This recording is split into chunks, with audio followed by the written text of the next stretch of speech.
মাশাআল্লাহ। এই যেটা ক্লাস, তাফসীর মাহফিলের ক্লাস, আমার যে কত ভালো লাগে। ছোট্ট ছোট্ট ছেলেরা যখন এসে বলে, হুজুর আমি আপনার ক্লাসের ছাত্র। আমি বললাম, আমি আবার কই পড়াই, তুমি ছাত্র? ওই যে ইউটিউবে ওয়াজ করেন, আমি ওই জায়গার ছাত্র। অনেক বোনেরা আমাদেরকে কাগজে লিখে পাঠায়, হুজুর আমি আপনার তাফসীর ক্লাসের একজন নিয়মিত ছাত্রী। এয়ারপোর্টে ওই দিন এক ফ্যামিলি দৌড়ে আসছে, বলে হুজুর আমার পুরো ফ্যামিলিটাই আপনার ক্লাসের ছাত্র। আলহামদুলিল্লাহ, আমার জীবন ধন্য, আমার জীবন ধন্য যে আমার কথাগুলোকে লোকজন ক্লাসের মতো মনে করে। এইটাই করা দরকার। বুঝলেন কিনা জিজ্ঞেস করব, উত্তর করবেন। যা বললাম আবার আপনারা শোনাবেন। এক পক্ষের কথা হইলে ঝামেলা আছে না নাই? আমি শুধু বলেই গেলাম, আপনারা শুনলেন, জিমানি আসবে, ঘুম আসবে, শয়তানের গুতা আসবে, ঠিক কিনা? কিন্তু যদি জিজ্ঞেস করি, আওয়াজ করে যদি উত্তর দেন, শয়তানের ওয়াসওয়াসা ঢুকতে পারবে? আর এখানে তো সব ইয়াং, শয়তান আসবে কোত্থেকে? ওদের এক একটা তাকবীর দিলে বঙ্গোপসাগরে যে ইবলিশ যেয়ে পড়বে। তাহলে আমার নবীর প্রথম পরিচয় তিনি রাসূলুল্লাহ, ঠিক কিনা?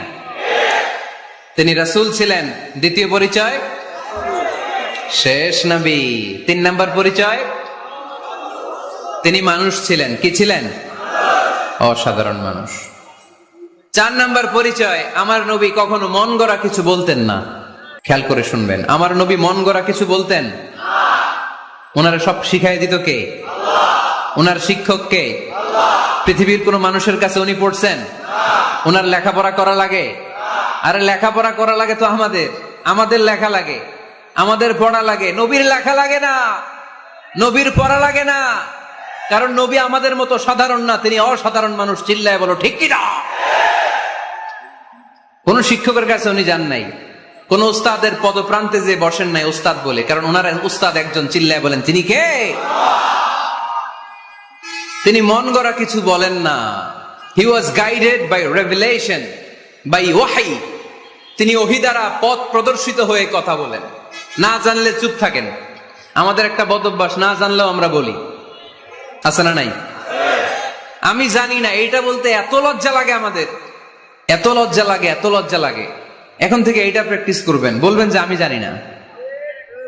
আসলেই তো আমি জানি না। আমি কি জানি? জানে তো একজন, তিনি কে? আমি জানি, আমার চেয়ে বড় কেউ নাই, এটা বললেই খবর আছে। এরকম বলে শয়তান। এরকম বলে কে? মুসা আলাইহিস সালাম ওয়াজ করতেছিলেন উম্মতের মাঝখানে। এক উম্মত দাঁড়ায় বলে, ইয়া নবী আল্লাহ মান আ'লামু ফিল আরদ। হে নবী মুসা, একটা প্রশ্ন। কি প্রশ্ন? আপনি বলেন তো বর্তমান পৃথিবীতে সবচেয়ে বড় জ্ঞানী কে?